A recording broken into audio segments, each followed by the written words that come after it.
খোকা দাউদ, তোমার ছেলে দাউদ, আমি আল্লাহ এই দাউদের হায়াত তার চোখের দুই চোখের মাঝখানে 40 বছর রেখে দিয়েছি।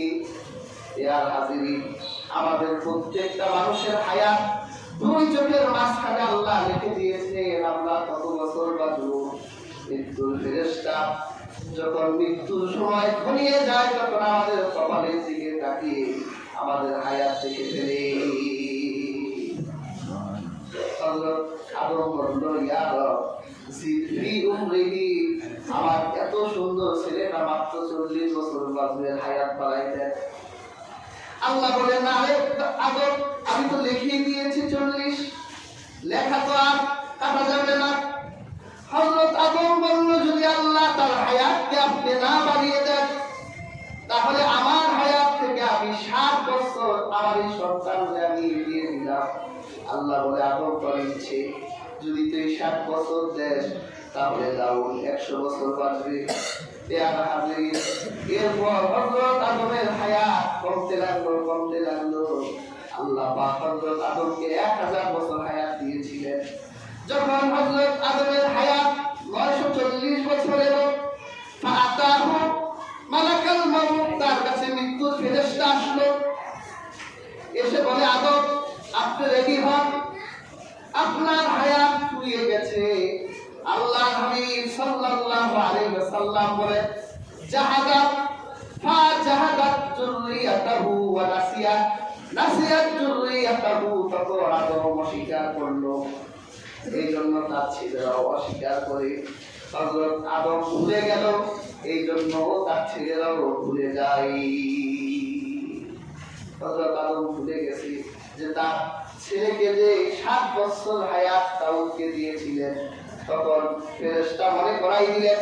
আল্লাহর হাবিব বলে, সেই দিন থেকে আল্লাহ নির্দেশ দিয়েছেন, তোমরা যখন দুইজন কোনো চুক্তি করবে, কোনো ওয়াদা করবে, সাক্ষী রাখবা, লিখে রাখবা, কারণ তোমাদের বাপ আদম ভুলে গিয়েছিল, তোমরা সন্তানরাও ভুলে যাবে। এই জন্য আমরা কোনো কাজ করলে সেখানে সাক্ষীও রাখবো, আবার লিখেও রাখবো, কারণ আমাদের বাবা ভুলে গিয়েছিল, আমরাও কি ভুলে যাই। তো কোনো লোক যদি ভুল করে, এটা মানুষের স্বভাব, ভুল করে কিছু খেয়ে ফেলে, সে যেন রোজা না ভাঙে, সে যেন রোজাটা আদায় করে, সে বুঝে নিবে রাসূলুল্লাহ বলেছে আল্লাহ তাকে খাইয়েছে, আল্লাহ তাকে পান করিয়েছে। সুবহানাল্লাহ। এই জন্য আমার ইচ্ছা করে ভুলে যায় না, ভুলে গেলে যখন মন করে খাওয়া যায়, ইচ্ছা করে আবার ভুল করে খাবেন না। আল্লাহ তাআলা আপনার ইচ্ছা সম্পর্কেও জানেন। কাজী হাজিরিন, এই মাহে রমজানে রোজাদারকে রাসূল পাক সাল্লাল্লাহু আলাইহি ওয়াসাল্লাম কতগুলো গাইডলাইন আমাদেরকে দিলেন। রাসূলুল্লাহ আমাদেরকে নিয়ম করতে বলেছেন, আল্লাহর হাবিব আমাদেরকে রোজায় সেহরি খেতে বলেছেন, আল্লাহ রাসূল ইফতার করতে বলেছেন, রাহমাতুল লিল আলামিন আমাদেরকে বলেছেন, যদি তোমরা ভুলে যাও তোমরা রোজা রাখবে, বমি হয়ে গেলে রোজা রাখবে, তোমরা তেল ব্যবহার করতে পারবে, সুগন্ধি ব্যবহার করতে পারবে, মেসওয়াক করতে পারবে। আল্লাহ নবী সাল্লাল্লাহু আলাইহি সাল্লাম আমাদেরকে এইভাবে গাইডলাইন দিয়েছে। আমরা যদি আল্লাহর হাবিবের দেখানো গাইড অনুযায়ী চলি তাহলে আমাদের একটা রমজানই আমাদেরকে মুক্তি করে দিতে পারে। আর যদি আমরা আমাদের নিজেদের মন তৈরি করি, রাসূলুল্লাহ বলেছে অনেক রোজাদার আছে যে না খেয়ে থাকে সারাদিন, আল্লাহর কাছে তার রোজা কোনো মূল্য নাই। কোন রোজাদার? যে রোজাদার রোজা রেখে করোনার সুদ, মিথ্যা কথা বলে। কি বলে রমজানে মিথ্যা কথা বলে না? অনেকের মধ্যে দেখি মিথ্যার গিরিশ বসায় যায়, অনলাইন অফলাইন ব্যবসা করে, খেজুর বেচে, এরপর পোশাক বেচে, মিথ্যা শুধু বলে না, আল্লাহর নামে কসম খেয়ে মিথ্যা বলে। আল্লাহর কসম, রমজানে মিথ্যা বলো আমার খেজুরের দাম কি এত পড়ছে, আপনি আমার পরিচিত যারা আপনার জন্য এত সার এত দিয়ে দিতাম, বলে না? রমজান মাসে যারা কসম করে মিথ্যা বলে তাদের এই রোজা দাম আমার আল্লাহর কাছে 4 আনাও হবে না। আমার অনেকে সিন্ডিকেট করে মজুদ করে এরপর বাজারে বাজারে এরা অভাব লাগিয়ে দেয়, দাম বাড়িয়ে দেয়। দেখলাম লেবুর দাম 1 হালি 120 টাকা। আরে আমরা তো 3 হালি ডিম পাই না, 2 দিন ভালো খাইতে পারি। এই যারা লেবু নিয়ে এই কাজটা করলো, কি বলে এরা রোজা রাখলে এদের রোজা আল্লাহর কাছে দাম হবে? রোজার মাসে যারা মানুষকে কষ্ট দেয়, এদের রোজার দাম আল্লাহর কাছে 4 আনা মূল্য হবে না। আল্লাহ হাবিব বলেছেন, যারা মজুদ করে রাখে, ক্রাইসিস সৃষ্টি করে, আল্লাহর সাথে ওই বান্দার সম্পর্ক কেটে যায়। 40 দিন পর্যন্ত তাদের ইবাদত কবুল হয় না। কাজেই হাজিরিন, এই রমজানে আমরা সহানুভূতি করব, আর মানুষ যাতে ভালোভাবে পেতে পারে এই সহযোগিতা করব। যদি ক্রাইসিস লাগাইয়া মানুষকে কষ্ট দেই, আল্লাহর সাথে সম্পর্ক নষ্ট করি। রোজা রেখে মিথ্যা বলা যাবে না। মেজাজ না খেয়ে থাকলে মেজাজ এমনি একটু গরম হয়। একবার এক লোক আমাকে বলছে, হুজুর, তার পাশের বাড়ির ঘটনা, তার ইফতারের সময় রোজাদার বউ তালাক দিচ্ছে। কেন? বেগুনিতে লবণ দেয়নি। লোকটা সারাদিন না খেয়েছিল, মেজাজটা এমনি গরম। আর রোজার মাসে দেখবেন দুপুরের পর সবার মাথা গরম হয়ে যায়, ছোট্ট জিনিসও সহ্য হয় না।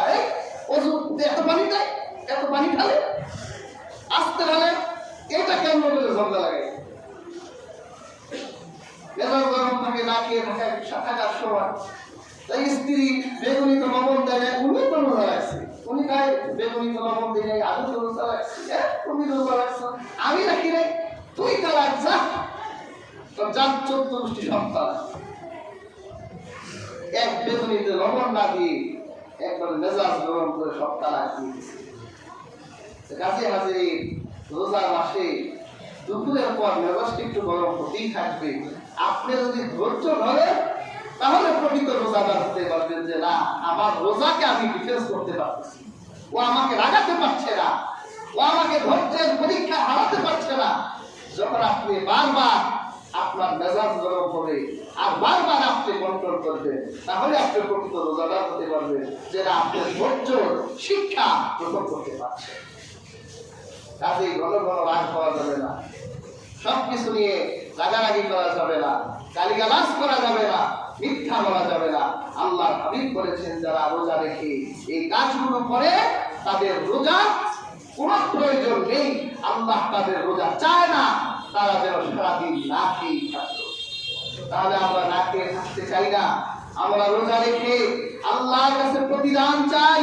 আল্লাহ তাআলা এই মাসে আমাদের জন্য রোজার প্রতিদান, প্রত্যেক কাজের প্রতিদান আল্লাহ 70 গুণ বাড়িয়ে দিয়েছে, কিন্তু আল্লাহ রোজার প্রতিদানটা আল্লাহ সওয়াব দেয় নাই। হাদিসে আল্লাহ বলেছেন, আল্লাহ দিতে বলেছেন, আস-সাওমু লি ওয়া আনা আজজি বি। তোমার রমজানে প্রত্যেক কাজের বরকতে 70 থেকে 700 গুণ সওয়াব বাড়িয়ে দেওয়া হবে, কিন্তু রোজার সওয়াব স্বয়ং আমি আল্লাহ তোমার জন্য দিয়ে দেব। কি বলেন? আল্লাহ যা তারা সওয়াব লাগবে। বাদশাহ হারুন রশিদ এর এক গোলাম ছিল আয়াজ। বাদশাহ হারুন বলল, আজকে আমার ধন ভান্ডারের খাজানা খুলে দিলাম, তোমরা যা চাইবে তাই পাবে।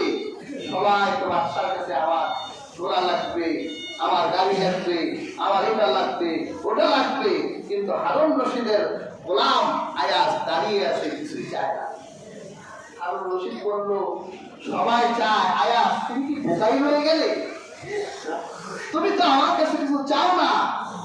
আয়াজ বলল, আমি আপনার কাছে একটা জিনিসই চেয়ে ফেলেছি, যে আমি গাড়ি চাই না, ঘোড়া চাই না, ধন ভান্ডার চাই না, আমি বাদশাকে চাই।